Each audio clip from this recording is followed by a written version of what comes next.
Good Sunday, Sunamaker, 36. You're the first person. Good Sunday morning to you.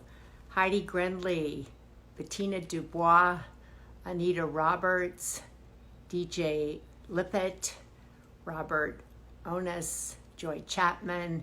Good morning, and welcome to all of you on this Sunday morning.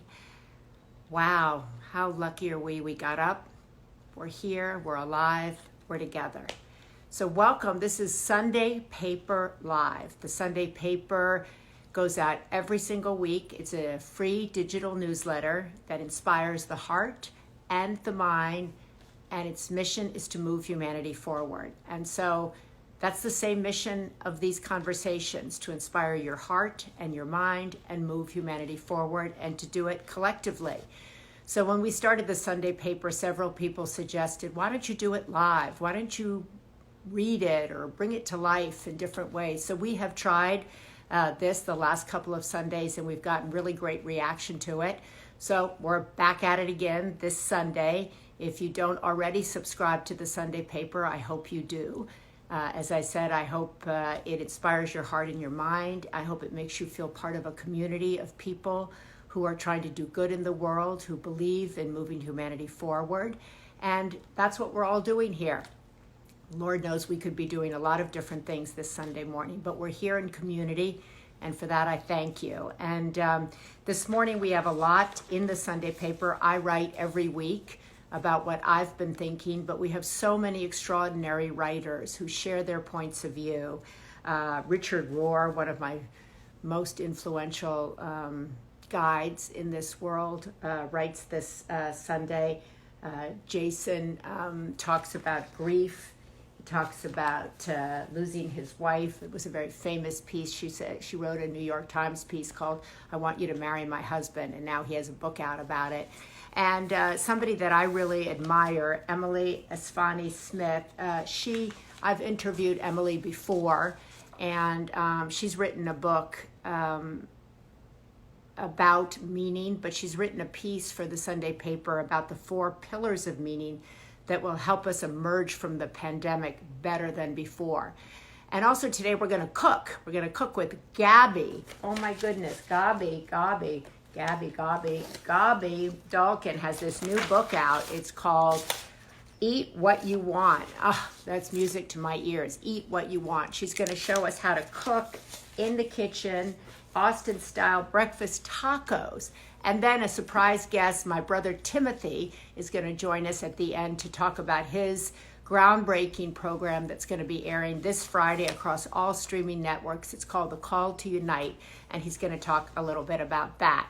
So I want to thank all of you. Teresa Mew Mew, gosh, what a great friend Teresa is, and what a great friend of the Women's Alzheimer's Movement Teresa has been. So I'm so happy to see her here this morning. And I'm really excited to speak with Emily, because I think the advice she has in the Sunday Paper this morning about post-traumatic growth and how to make meaning out of this whole experience. How do we tell ourselves a story that makes sense to us, and how do we come out better than we went in, so to speak? And that's really what Timmy's also talking about. And Gaby's going to make us a better cook than when we went in, certainly for me. But what I like about, what Emily is talking about is that it's 4 pillars, and she lays them out in a really great way. Let me find if she's here. No, she's not there, Emily, yet. I don't think Emily's there. Emily's in Washington. So we're going to find her on here as soon as she can join us. Emily, that's what happens. Beautiful Sunday blessings. Thank you all. Anyway, what I love about her, the 4 pillars of meaning that will help us emerge from the pandemic better than before, which is really important. And the 4 pillars she'll talk about are belonging, purpose, storytelling, and transcendence. Think about those things before she gets on here. Belonging, purpose, storytelling, and transcendence.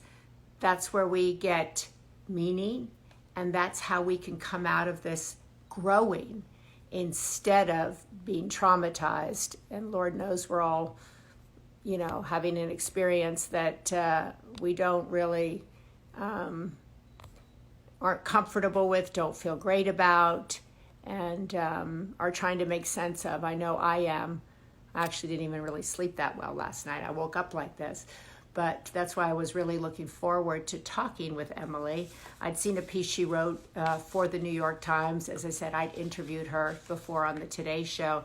And I've always found her to be very clear, very concise. And every time she writes, I step back and I go, there's something in there that I can actually use in my life today. So that's why I wanted her to kind of kick us off this Sunday, talking about meaning, talking about purpose, talking about belonging. So many people feel as though they don't belong. They're lonely. They don't know where they belong. And I always try to emphasize that you belong here. You belong to the Sunday Paper Collective. You belong to the Sunday Paper community. And that's no small thing. I think to find your tribe, to find a group of people that are trying to move humanity forward is a very fulfilling thing. So I hope you feel as though you belong here, and I hope you feel that you can find, even if you've lost your job, even if you're one of the people standing in the unemployment lines, the food bank lines, there's still a way to find purpose and meaning. And that's what I'm hopeful that this Sunday Paper experience really can be all about. So I don't see, oh, there she is. I found her. I found her.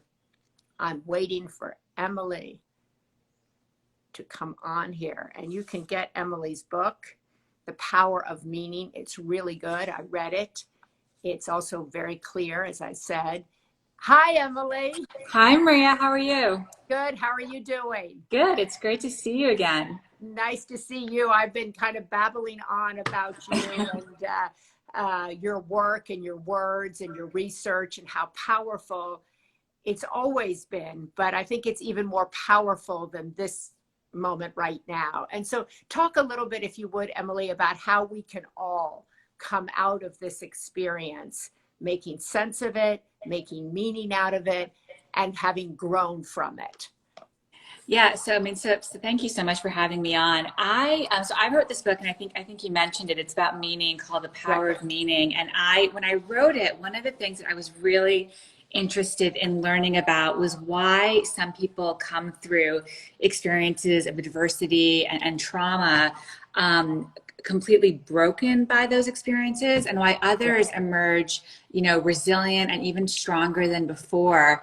And what I learned is that, that there are these 4 pillars of meaning that I write about, and you mentioned them. It's belonging, purpose, storytelling, and transcendence. And the people who manage to cope well with adversity and to be more resilient in the face of the sort of experiences that all of us around the world are going through with respect to COVID, they already had a strong sense of meaning in their lives. So these 4 pillars, or some of the pillars, were present in their lives, and it kind of gave them a strong architecture to help them, withstand this earthquake that shook them up. So that is resilience. But then when it comes to like how people can grow afterwards, it's by actually reflecting back on what happened to them and trying to find some kind of meaning. And in psychology, this is called benefit finding, which is not a phrase I love, but the idea is that, you come through something hard, and when you reflect back,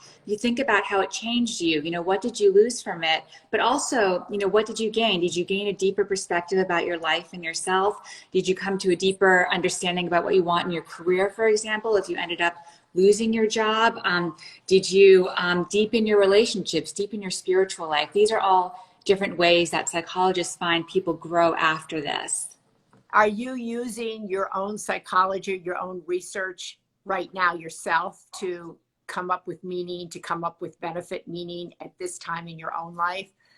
I am. It's, I think for so many people, and like myself included, one of the hardest things, I'm very fortunate that I'm not sick, and that I'm here with my husband, and we have a really nice life together. And so it's been, we have very little to complain about, but at the same time, there's the uncertainty that a lot of people are experiencing nonetheless. a lot of loss. I've lost a lot of opportunities professionally as a result of what's happened. And so this kind of chaos is something that I've been trying to manage by reflecting on these different pillars of meaning. And day to day, I find that doubling down on my purpose as a writer, trying to bring these ideas that I hope will help people to a broader audience, that even though I can't, travel and reach audiences face to face like I used to, that I can still reach them with my ideas. And so I'm trying to think about purpose in that respect. And another pillar that means a lot to me, and I think we spoke about this pillar last time we saw each other, and I think it means a lot to you as well, is transcendence. Yeah, And talk a little bit about that, because that's a big word for a lot of people. yeah. And how to make it practical. So talk a little bit about that. Yeah, so transcendence, it's those moments, and they can be big moments or small moments, where you have some kind of encounter with beauty or with something awe-inspiring, like looking up at the night sky. A lot of people experience transcendence in religious or spiritual ways, like meditation, prayer, going to a religious service, moving your body in like a synchronous way through dancing is another way. So basically what all these experiences have in common is that your sense of self, you turn down the volume on your sense of self and feel connected to something beyond yourself. And the reason that these are such builders of meaning, and people who have these experiences regularly, or who have had, major ones once or twice in their lives, rate them as among the most meaningful experiences of their lives. The reason why they're so powerful is because they do take you outside of your own mind and all those anxieties and fears, the little things that kind of take up your day-to-day life, and connect you to something bigger. And that brings perspective. So you realize, oh, these small things that I thought, were important, they're not so important. What's really important is, focusing on my relationships, or figuring out what my purpose is, things like that. And so I know, now I try to once a day go out for a walk and leave my phone at home. And it's spring and it's beautiful. And the birds are chirping outside. There are all kinds of little kids playing outside.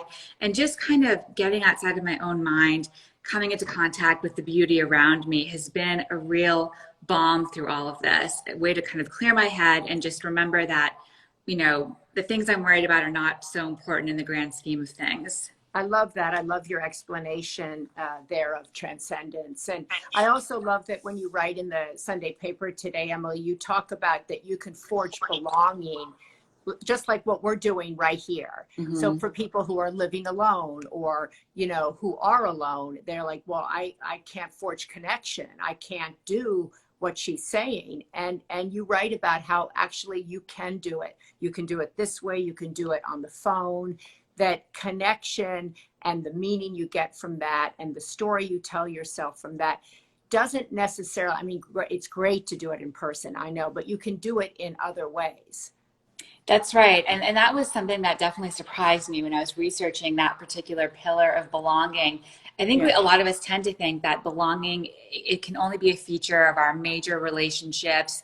But actually, belonging is really, it's defined by being in a relationship or having some kind of connection where you feel valued for who you are intrinsically, and where you value another person for who they are. And what that means is that when you're having like a small connection with someone, whether it's a conversation like this, or even passing a neighbor on the street, you come into contact with them. And as long as you're both kind of acknowledging one another and feel seen by one another, feel listened to, or literally seen, by making eye contact, by smiling, that's like a little micro moment of belonging. And researchers find that these moments, even though they're really small, they're really like life-giving. They literally have like physical, like replenishing effects in our body. And they also do kind of leave us, when we walk away, feeling uplifted, because we do feel, again, like seen by another person. It's like that, moment in that movie Avatar where the characters say, I see you. That's kind of what belonging is about in this way. That's so powerful. That's also an African saying, how people say hello in Africa. Like, I see you. And that's such a powerful thing, to be seen by another individual and to be connected. And Emily talks, you're right, her book is so valuable. I said before you came on, what I loved about your book and love about it is the clarity. of it, and the deepness of it, and also the simplicity of it. Like, it makes so much sense, and there are pillars, as you say, that you can really organize your life around, and that makes you able to make sense of your life. And then as you look back on your life, it makes you feel good about your life. That's the real focus. It gives meaning to your life, and that in turn makes you feel good. Correct?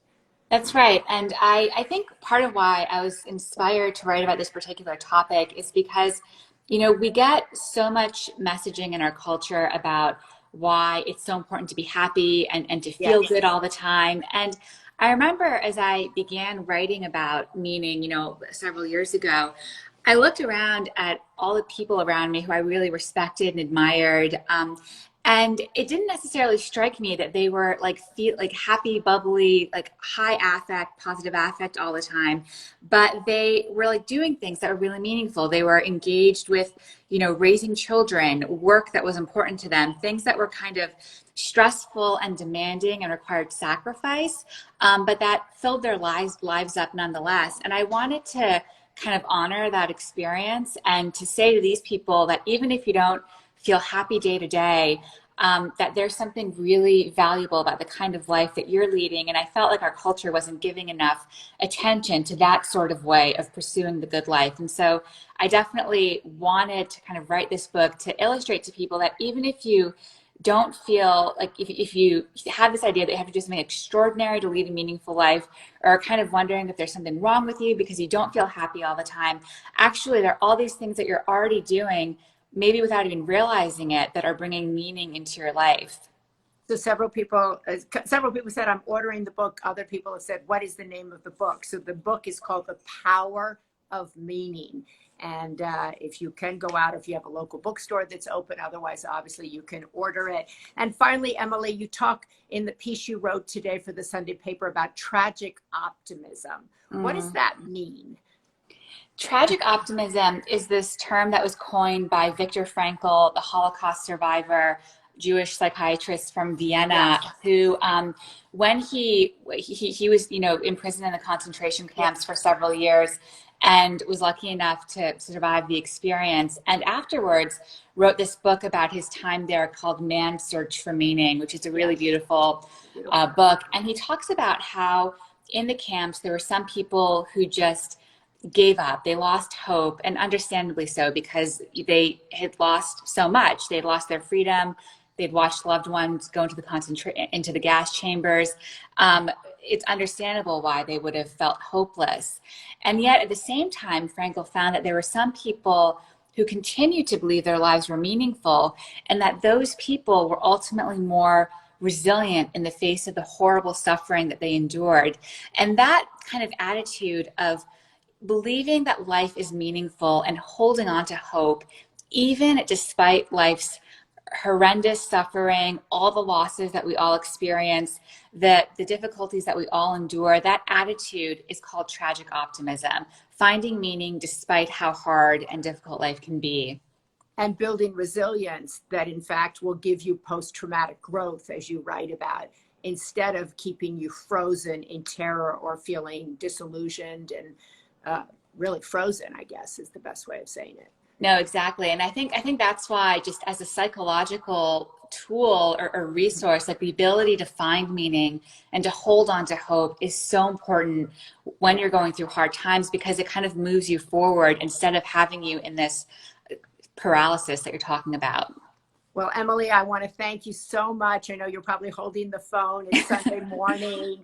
And I want to thank you so much for writing for the Sunday paper. Emily's book, as I said, is called The Power of Meaning.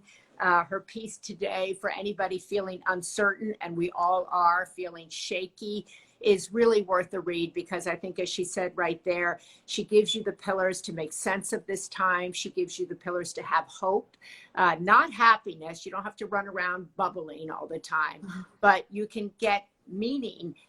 There is benefit in this time, and there is ways to help yourself make sense of that, in short.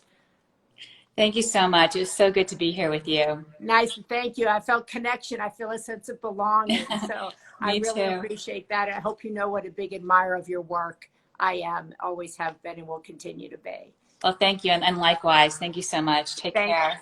Thank you, Emily. So it's really sweet of Emily to join us this morning. As I said, her piece in the Sunday paper is really helpful, really inspirational, and really helps us get through this time, building resilience, building hope, making meaning out of this experience, and really finding purpose in it, even if we've lost our job, which gave us our purpose, right? And all of us at some point have found, I think, our identity through our work. And so we've struggled without our work at this time. Like, where's my purpose? How do I find meaning if I'm sitting at home?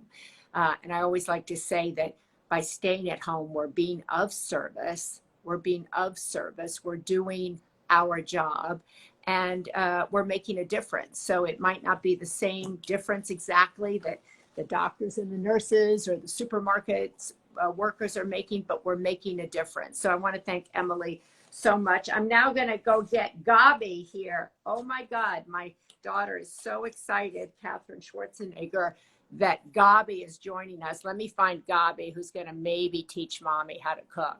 And we always have on the Sunday dinner club, what's Gaby's cooking? What is Gaby cooking? Oh, my phone just went over the edge. So Gaby is going to cook something, and if Gaby can teach me how. Hi. Hi. How are you? I'm great. How are you? Congratulations on this. Thank you. I'm so excited. 2 more days. Oh, this is so exciting. This book comes out on Tuesday. Can you Yep. see it, everybody?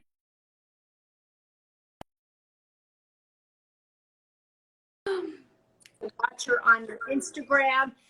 My daughter said she got it before me, but she said there are, so many recipes in there that even somebody like me can make. And you offer, wow, this really is great. Look at this. I'm so proud of you and happy for you. Thank you. I wanted to make recipes that everybody could cook any day of the week and never feel overwhelmed or intimidated or anything like that. So I love this, 125 recipes for real life. And Gaby has done the recipe today in the Sunday paper for the Sunday Paper Dinner Club. And Gaby, what we always say is that we ask people to gather, to find common ground, and then to talk. So we always put a meaningful conversation starter along with the recipe. So I'm pretty good on the conversation starter, but I am not so good on this. So you've got Sunday Paper Dinner Club, Austin style breakfast tacos. You actually have them there in the kitchen. Yes, so we're going to make them. How do we make them? Okay, I'm going to set the phone back here so you can see it, but let's see. This is so exciting. I don't have to cook with you. Well, we'll cook together when we're allowed to actually be. Oh, look at you. With other humans. I've got this all set up. Okay. All right. So ask questions as we go. But so right now we're traveling so much through our kitchen because we can't actually travel in real life. Yeah. So this is the first thing I always do when I go to Austin is get breakfast tacos. They're amazing. So I'm going to teach you how to make soft scrambled eggs, char some tortillas, and put them together. Okay. So you need eggs. So you need eggs. My friends need eggs. And you always want to crack an egg on a flat surface. You don't want to crack it on like the side of the bowl because then the egg can get into the yolk part. So just like give it a good crack on a flat, and then we're going to whisk them up. In the cookbook. This is something, actually, Gaby, in my house, we love breakfast at night too. So this is good. Breakfast for dinner is so my jam.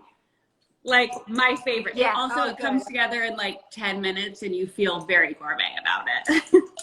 So in the book, the recipe calls. Go ahead. So while you're cooking, I think this goal of this book was to make easy recipes for people who are busy, that these recipes work in real life. Can you see them? Yes. And like, how often do you get a cookbook and you cook like 2 recipes out of it? Like, and then you put it away and it's beautiful and it's like a coffee table piece. This, I wanted you to actually feel like you could do it. You could, like, nothing in here is so complicated that you can't do it every day. Yeah. And I think there's really beautiful picture in here. I just opened it up to Parmesan pizza popcorn. Oh, yeah. I mean, that's super easy. Everybody can do that one. Oh, really? Good. Okay. French onion dip, burrata platter, smoothie. She has a whole section on smoothies. She's still making those tacos for breakfast. Oh, she has beautiful pictures here in the back. Homemade smoky pinto beans. Keep going, Gaby. Curry. Thank you. Okay, so we've got our eggs, which have just whisked together. In the book, it says to put like a splash of milk in. This is quarantine living. I have no milk. So skipping the milk, it'll just make it a little creamy. I'm melting some butter in a non-stick skillet over here, and I'm just gonna add the egg right into it. Okay, I can do this so far. Do you want to come closer so you can see it? No, I can see it. I know I can do this part of the cooking. I'm so loving have it. you made a soft scramble, or like how do you make your scrambled eggs? It just swirl up the eggs and throw them in the pan. I don't know if they're soft or hard. So when you make a soft scramble, you just want to take your spatula and like drag it across the bottom so nothing cooks too quickly. And that way, we're also going to season these with a little bit of salt and a little red pepper flakes. You can also do black pepper if you want, but I feel like red pepper flakes are very Austin. And we're just going to keep like consistently scrambling it until it thickens up. Okay, so that's how you make soft scrambled. Right. And so while that's going, I'm also going to turn on a burner and char up some tortillas. Okay, so you're going to char up the tortillas and you're going to soft scramble the eggs. I mean, so I like being able to describe these things. So instead of just throwing a tortilla there, I'm charring it. Yeah, because we're being like extra.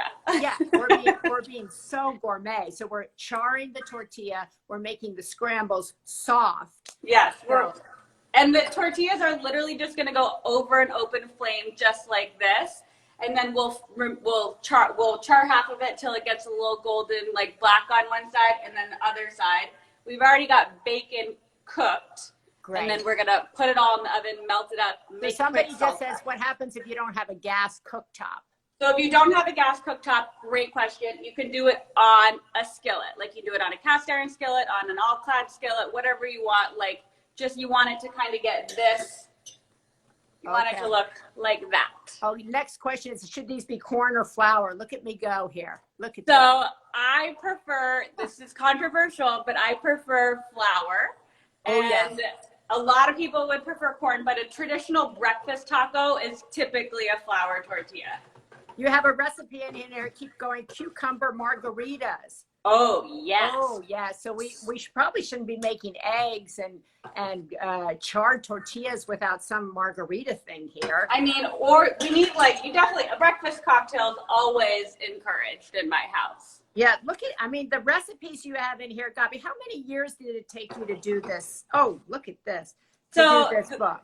The book took about a year. It takes about a year to write it and develop all the recipes, and then about 6 months to edit it, and then 6 months for it to go off to get printed and then come back and go to press. So like 2 years all in, start to finish. And how did you feel when you saw it, when you actually put this book in your hand? How'd you feel? It's like my baby. Like it's my third one. I feel like my third child's coming out into the world. It's so exciting. I can't wait for it to be in everyone else's hands next week. Is this a good time to do a cookbook, or is it a scary time to come out with a book? Well, so like all my like TV appearances and all that kind of stuff have been like not flying to New York today to do today's show. But you're doing Sunday Paper Live. You're doing right.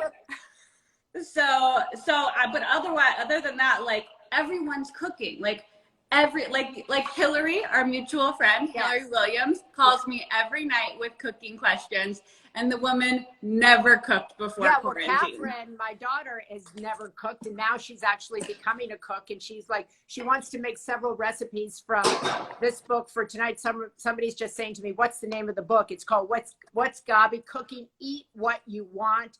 125 recipes for real life, and she's doing the recipe that you can find today in the Sunday paper, which we thought would be fun because you could do it at night, but you could also do it for brunch in case you haven't had brunch. Look at these. So these are just gonna go in the oven for 60 seconds while it's got the charred tortilla, the egg, the bacon, and I just put a little pepper jack cheese on top. Let me just put that on there. Now you're gonna put them in the oven. Just to melt the cheese for like 30 seconds. Oh my God. So I really can actually do this recipe. This is totally approachable. And then we're just gonna slice up an avocado so when it comes out. Well, look how you do that. Aren't you like afraid you're gonna cut yourself the way you did that? You know, I was on live TV once and I sliced my hand open, like literally started bleeding on live TV, and I was like, what do I do? But you just want to slice an avocado in half lengthwise carefully so you don't get you like hit the pit with your knife, and then you just want to slice out a little bit, and we'll put these right into our tortillas. So everybody's saying, oh my God, your hand is open. But what kind of cheese? These are other questions. And can you add tofu? Oh, yeah, you could like scramble tofu with eggs if you want, or you could replace the eggs with tofu, which would be amazing. The book calls for Monterey Jack cheese. I'm using pepper jack cheese, but like sky's kind of the limit. You could use Havarti, you could use cheddar, you could use cotija, Parmesan. Like desperate times call for desperate measures. So I want to ask you, this is your third book. You have a huge Instagram following. How do you decide what recipes go into this book compared to the other books? What did you want to capture for this moment in time? So for this book, I get so many questions about like, we know you post all these things on Instagram, but what are you really eating? And I said, this is what I actually eat. Like, I think there's so much noise in today's world about the food you're putting into your body. And there are all these younger women who are scared to eat fruit and things like that. And I just wanted people to get back to the idea of enjoying food and letting it bring you joy and happiness. So that's how I went into creating all the recipes. Like, what is it that we eat at our home? And when I have people over, what like feeds their soul? Yeah. So that's how I came up with these 125 recipes, and from my travels, which is funny because we can't travel right now. So you can travel through the book. Everybody's saying, check the oven, check the oven. I know. Oh my God. I appreciate it. Every time we do an Insta Live, I'm like, somebody set a timer for me. I will forget. Oh my God. So do you find, Gaby, that people struggle with what to eat today, that there is just so much noise around what's healthy, what's not, what you should be eating keto, you should be eating paleo, you should be eating plant, you shouldn't eat anything. Right. Yeah. Just don't eat anything. Yeah. I mean, it's like kind of. I do. And I think you have to eat what makes you feel good. So like for me, if I had a rough day, I want a grilled cheese or a bowl of pasta or something comforting. And then the next day I'm going to have a salad and go for a walk or a run. I just think the balance component is so important, but also like feeling free to put a banana in your smoothie is okay. Like there are a lot of people who are like, no bananas, no dates, no this, no that. We're allowed to do that. Yeah, I think a lot of people here are saying they agree that there's just too many restrictions. She has chapters in here on sides. You have lettuce wraps, which are, terrific. And what I like about these mole nachos, coconut rice bowls. I mean, first of all, beautiful pictures of you. Lots on chips. So that's something, garlic herb bread, OMG. That's my dad's recipe. He feels very famous that he made it into the cookbook. He's a surgeon, like he's a doctor, but he makes bread in his free time. And I was like, you have to write a recipe for the book. It's one less thing I have to do. So he did it. So everybody here can follow. Oh, you have goat cheese polenta. I mean, that looks amazing. I'm putting a little hot sauce on these too. So you do this like every day on your Instagram, right? Yeah, we do Insta Lives every Monday at 6, and I teach people to cook something for dinner. And Thomas, my husband, like moderates questions the whole time. It's very much a family affair. My cat makes an appearance. And these Insta Lives have really boomed during this time. What is that telling you? That people want to learn, or they have never had the time, or? Yeah, both. I think for the first time, there's tons of people who never had the time to cook. They worked too much, or they always went out to eat, who are now forced to figure out how to feed themselves at home. And I think it's so cool that they can turn to us to learn. Like, we had so much traffic and so many questions. We got out my culinary school binder from 10 years ago, and we started making culinary school videos on like how to chop an onion, how to chop herbs, how to make this, that. So it's like the super basics I learned the first couple weeks of school that people can now put into their own lives so they can make their quarantine like a little bit sunnier, brighter, all that kind of stuff. And you work with your husband? Yes, he came on to What's Gaby Cooking full time about a year ago. Wow. It was a transition. It was a real adjustment, but now we're thriving.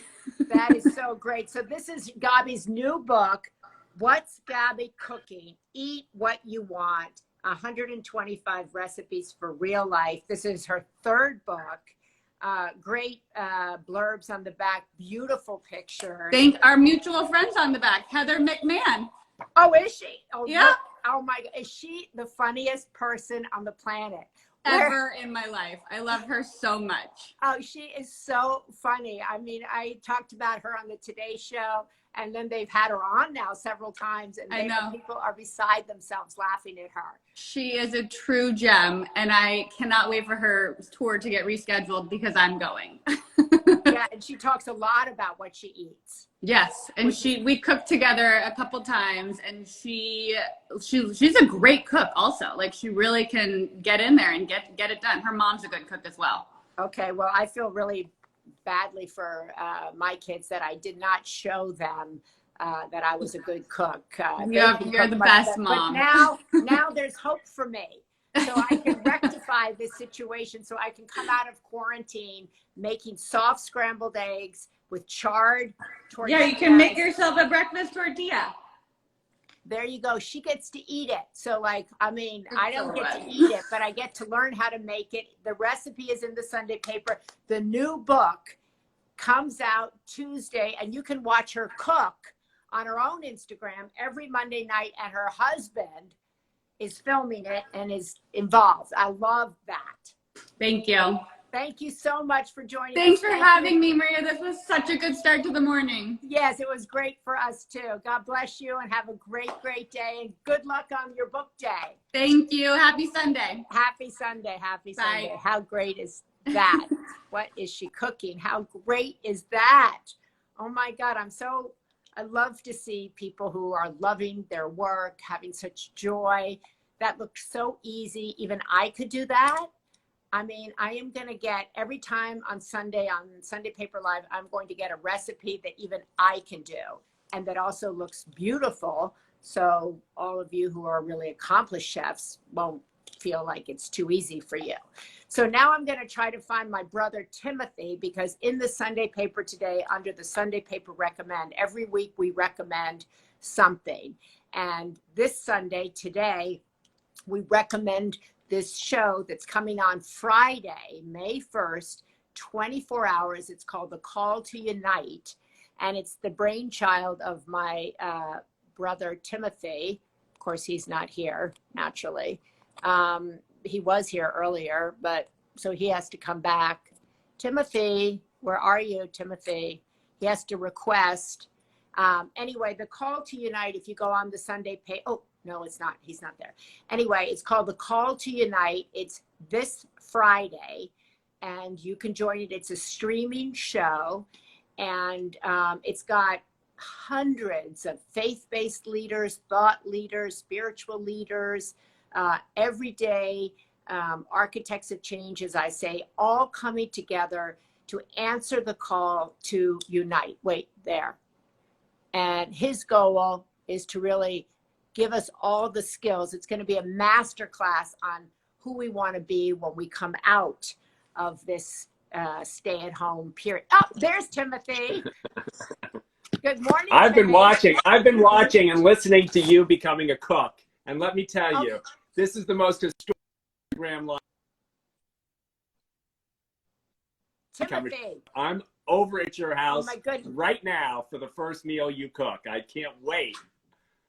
Well, I hope you watched that, but I hope you also watched Emily. I don't know if you were able to see Emily Esfahani Smith, who wrote the book, The Power of Meaning.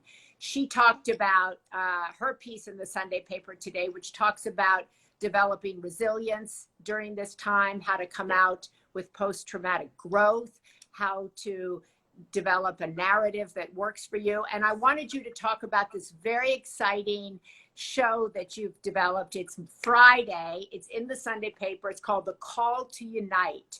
And so, Timmy, tell everybody where they can watch the Call to Unite, how they can be involved.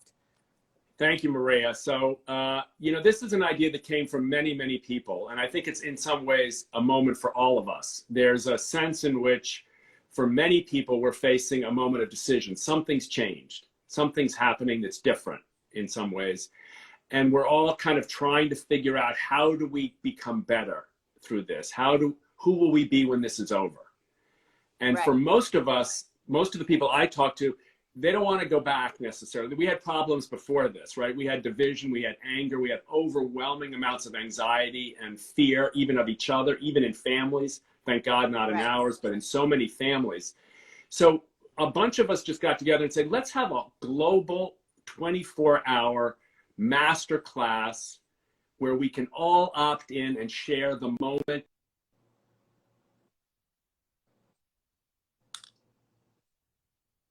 Unite, not people who divide. So on every streaming platform,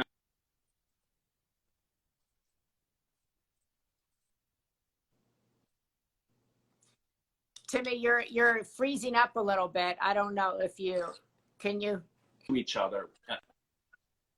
I'm freezing up. I'm going to ask Timmy because I can kind of see you. You're blurry and you kind of keep coming in and out. But what Timmy was saying is that anybody can join the Call to Unite. Where do they go to join? And it's really, I love the way you describe it. It's really a master class on developing the skills of a uniter. We've heard about, what dividers look like, what dividers are. But for everybody who wants to come out of this period as a uniter, right? What are the qualities of a uniter, Timmy? Well, I think it's a really great question. And in some ways, the answer is different for each person. But we've seen some things that people have in common. First, it says you should go to the kitchen to get better Wi-Fi, Timmy. I don't know who that is saying that. Go to unite.us to learn more. But Timmy should I'm breaking. Am I breaking up? You're breaking up. So I hope at unite.us you're going to have better streaming connection than for the Sunday Paper Live. Oh, it's getting a little bit better. There, you're getting a little bit clearer. You're getting a little bit clear. Oh, there, that's good. That's good. Now talk. Okay. This is the story of my life, everybody. My sister tells me what to do, where to stand, what to say, and when to say it. And thank God I don't mind. Thank God it's been nothing but good news for me my whole life. So Maria, we noticed your question before was what makes for a uniter. So it's different for everyone. Right. So for some people, being able to cook, you just heard a beautiful story about a couple. They find themselves more close to each other as they work together in the kitchen, as they produce. That's a gift of a uniter. But we've seen some things that people have in common. One is the kinds of gifts they learned from people who on the show, like Deepak Chopra, Eckhart Tolle. At calm and at peace with yourself. If you find very difficult. We've seen this in all cultures. It's very difficult to be at peace with others. And so many teachers on the show, Byron Katie, Eckhart Tolle, as I said, Deepak Chopra, Richard Rohr, many of these people will be helping each of us to develop practices that give us a sense of calm, even in the midst of enormous pain and even in the midst of enormous uncertainty. A second set of practices we're going to be hearing a lot about is just how do you strengthen your relationships? How do you listen attentively to others? How do you be curious instead of furious? How do you disagree without being disagreeable? And we'll hear from people ranging from former President George W. Bush and Arthur Brooks to Scarlett Lewis, a mom who teaches in the face of pain how to choose love. We'll be hearing from Krista Tippett with poets who teach us the practice of poetry. Many people think poetry is really removed, but anyone can write a jingle and anyone can write poetry. And it turns out poetry is a really beautiful practice to help us feel more connected to each other. So there'll be people talking about those kinds of things. How about celebration? Dee Nice will lead a party throughout the middle of the night, a party that gets us to realize that being a uniter is also learning how to have fun with each other. And so we'll have artists like like the African Children's Choir and Dee Nice and Reverend Run telling us, hey, look, service and love and peace are also about celebration. So it's, I mean, I can't tell you, I've just been going through the show and we have 200 people from all over the world. Every segment, I just go, oh my God, I just can't wait to hear Jack Kornfield talk to you. I just can't wait to hear Martha Beck talk. I just can't wait to go to the party with D Nice. I can't wait to talk to Charlemagne the God about how we reach places that haven't been reached, people that have been forgotten. I can't wait to hear Rick Warren tell us what it means to marshal a global workforce of service. I can't wait to hear T.D. Jakes sort of pierce my heart with his message of faith in the midst of adversity and healing in the midst of grief. I just kind of feel like, sorry. So many people are saying this sounds so incredible. I can't wait to see this, because all of those people you talked about, I mean, you're asking people to answer the call, to become a uniter, to join you, to listen, to share their stories when they join you. So where do they do this? They do it on Facebook. They do it on YouTube, on Instagram, on, all the various Google platforms, on Twitch, and unite.us. We've just launched yesterday our website, which is unite.us. We hope people will come, share, sign up. It's an invitation, right? When you get a call, someone calls you, you get a call. You've gotten calls, Mommy, yes, what should I be doing? Yes. Timmy, how do I help you? We get calls in life. This is, in a sense, a moment for us to say we're all being called. We're all being invited now to make a choice. Let's do this together. Let's come out of this just a little bit more confident that we're not alone, a little bit more trusting in each other, and just let's take small steps, as so many brothers and sisters around the world are struggling with overwhelming pain and difficulty. Let's be there for each other. Whether we have something big to offer or something small, let's answer this call at unite.us. Sign up, accept the invitation, and help us build a community of people who believe that we can be better if we're together. So many people here, curious instead of furious, repeating that, saying, I'm in, I want to join. You're also going to be raising millions of dollars on the show for people who find themselves newly unemployed, who find themselves unable to pay their bills. You're going to be bringing direct relief, spiritual relief, educational relief, and financial relief to millions of people. We hope to have the largest direct giving fundraiser in history. Repeat that, pause. The largest direct giving fundraiser in history. We hope to be able to generate the most money ever generated, certainly in a single day, on behalf of human beings who, if they have $1 to give or $100 million to give, opt for helping out a brother and sister who needs it. We hope to have an enormous outpouring of commitment to service, working with Points of Light and other organizations. No matter whether you have financial resources or not, all of us can offer to help in some small way, even if it's with a phone call or a text or a support for someone in need. And we're hoping to create the largest ever co-authored book. Simple title, Us. Our stories of choosing to be uniters. We have a fantastic editor, Maria Shriver, who's going to edit the book of Us. And we even hope to have it not just virtually. You can contribute your story starting right at the beginning of the show, contribute your authorship to the book of Us, and then we're going to print it. And if I know you, it's going to be ready by the holidays. And hopefully we'll have a little time capsule that says at this moment in time, when we faced the worst, we marshaled the best. That's so beautifully said. What is really important for everybody here to remember, no matter where you live around the globe, you're invited to join the call to unite.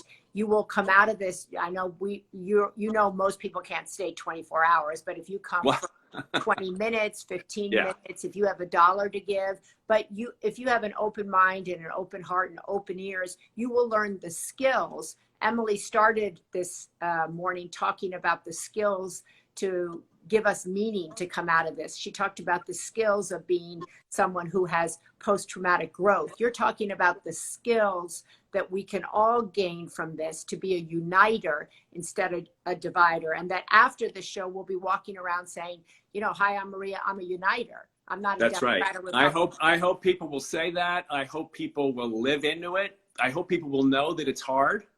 We'll hear from homeless people who've tried their whole lives and who can teach us too. Yeah. We'll hear from people, Special Olympics athletes like Loretta Claiborne.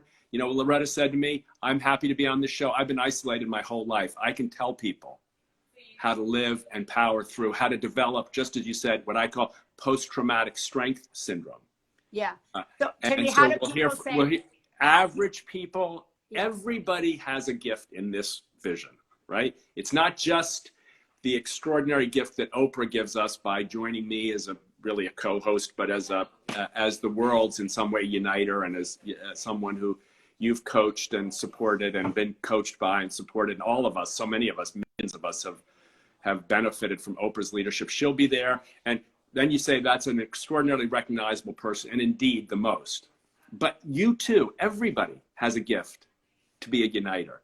And so when Killian No, who started the recovery cafes in Seattle, talks to men or women on the street, we're going to be mining them for their gifts too, because they've got some experience that none of us can possibly imagine maybe. And there is a kernel of wisdom, a power of an inner flame of being in them too, not just the famous folks. And our community, people who will someday vote, I hope, as uniters, who will go to work and try to be uniters, who will live in families when there's conflict, learn the skills. Mark Brackett will teach us things like how to be your best self with others and share that, who you want to be with, how you want to feel. Help me feel the way I want to feel. My friend, Curious Not Furious, is great. I got to give credit to my friend Keith Matheny, who teaches in School Connect. He's a social and emotional learning teacher. He teaches how to. That's being repeated here a lot. Good. So I think, Timmy, kudos to Keith. People want to know like how they can help, how they can join. Can you just reiterate again how people can help? How can they join? This is Maria coaching me to how to send my message. Unite.us. Okay. I get so excited about the ideas and the kids and all these things. No, but it's incredible. It's incredible. And the great thing I know. Unite.us. You can RSVP starting right now. Right now, you can go on. You're invited. The first thing you'll get is an invitation. Okay. All you do is put your email in. You'll be on the invitation list. You'll be on the list. And starting at 8 p.m., you can prepare. If you've got $1 and $1 you'd like to give, be prepared to give it then and be part of the largest fundraising campaign in history on May Day, right? On May Day, the day in which we're declaring ourselves to be in this together for the future, not just coming out of enormous pain, much pain, I'm sorry to say, still to come. Not just deciding to follow good medical advice and good political advice and all these things, but committing ourselves to each other at a different level. Unite.us, 8 p.m. Friday. You'll be able to give, you'll be able to share, you'll be able to serve, and you'll be able to grow and be in process of becoming a uniter. And from what I can tell, the world is starving. We're starving. You know, we're still scared of each other, and we're starving not to be. So I want to remind people, we're going to be talking about it all this week, but the invitation, the website just debuted. It's in the Sunday paper today. We wanted to have Timmy just to come on quickly this morning to kind of kick off the website. We'll talk about it all week long. You can join. Everyone's invited. The goal, if you have 10 minutes between next Friday night and next Saturday night, you'll learn skills. You'll be inspired in your heart and mind. You'll be moving humanity forward. And most importantly, you'll be moving yourself to a place perhaps that you didn't imagine. And that's really, I think your goal is for people to be moved, to be inspired, to make them think, to make them cry, and to make them come out of this realizing that they have the skill set that we all will need coming out of this. And the skill set of a uniter is very different than the skill set of a divider. It's much harder, but you're going to teach us how to get there. We're going to teach each other. And in that very spirit, we win. Wonderful. Timmy Shriver, repeat the website again. This is definitely a yippee moment. People will Unite.us. This is my moment to get it right. Yes. Please join us at Unite.us. Answer the call. Answer the invitation. Bring your gift. Bring your treasure. Bring your spirit. Bring your soul. Bring your family. bring your friends, join us in helping us build a more united future. Love that. A more united world. And that begins with uniting all the different parts of ourselves. Right. And then we move out from there. So Timmy, I'm going to be talking to you this week, maybe on this Instagram. Wonderful. About all. And let me just say, Maria, just without sounding too much like it's just about this family, you have already assembled a community with the Sunday paper and with your career of people whose hearts you've opened. And I can't tell you the thousands of people when I go out and around the country, not obviously recently, but before, who come up to me and say, you know, your sister has been my lifeline. Your sister has helped me when I had a loss. Your sister has been the person who keeps me stable and keeps me sane in otherwise divisive times. The community you've already created is a powerhouse of this energy. And if we just add a little bit of additional push to what you've done and to who you are and to the people you've assembled, I think we will have joined with the best. Well, I'm a uniter. I'm all there with you. So I will be talking to you all week long. I hope everybody is inspired by Timmy's message. I hope everybody will join. I hope everybody will RSVP. Tell your friends, pass it on, pay it forward. And if you don't have $1 to give, you're still invited. So I think that's you're absolutely still invited. And I want to introduce you just before we go to my daughter, Kathleen, who is right now doing all the social media and making sure that the whole world is going to know. So this is her whole setup. She's got computers and bikes and screens and all these kinds of things. Well, so join us. She's the person I connected with at midnight. When I was going to bed, I was like, Timmy should come on to talk about it. And she's like, he's asleep, but we'll get him on. I always answer the call from my aunt. That's so great. So people of all ages are working, are involved, are bringing their skill sets. All ages, all over the world. All over the world. So we'll be talking all week long. The call to unite, unite.us. There's always so many people behind the scenes to make something like this come to life. There's so many people involved, Timmy, in helping you bring this. And if you don't donate, you can dance. You can dance with Debbie Allen. That's uniting. That's nice. You can like paint. that. You can play music with Yo-Yo. You can do lots of things. Maybe you should get Gaby and you could cook with her. Booker. Booker. Okay, Booker. Oh my God. Okay. I love you. Goodbye. I love you. Thank you. Bye. Okay. There you heard it. That was our recommend, the Sunday paper recommend. And I'm going to leave you. I hope you enjoyed the Sunday paper live today. I hope you'll look at what Richard Rohr wrote. I hope you'll look at what I wrote, what I've been thinking about. And I hope you have an extraordinary day. I hope you have a day of meaning. I hope you have a day of transcendence. I hope you feel connection. I hope you feel belonging. I want to thank you for joining us here today. You belong here. And thank you so much for all your support and the love. And I love that we're all in this together. And I want to leave you.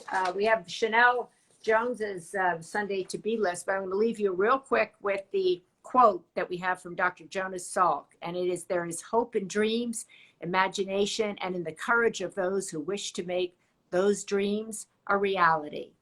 So I leave you with that, and go have a great day. And if you don't subscribe to the Sunday paper, please do, and pass it forward. Okay, God bless. Bye-bye.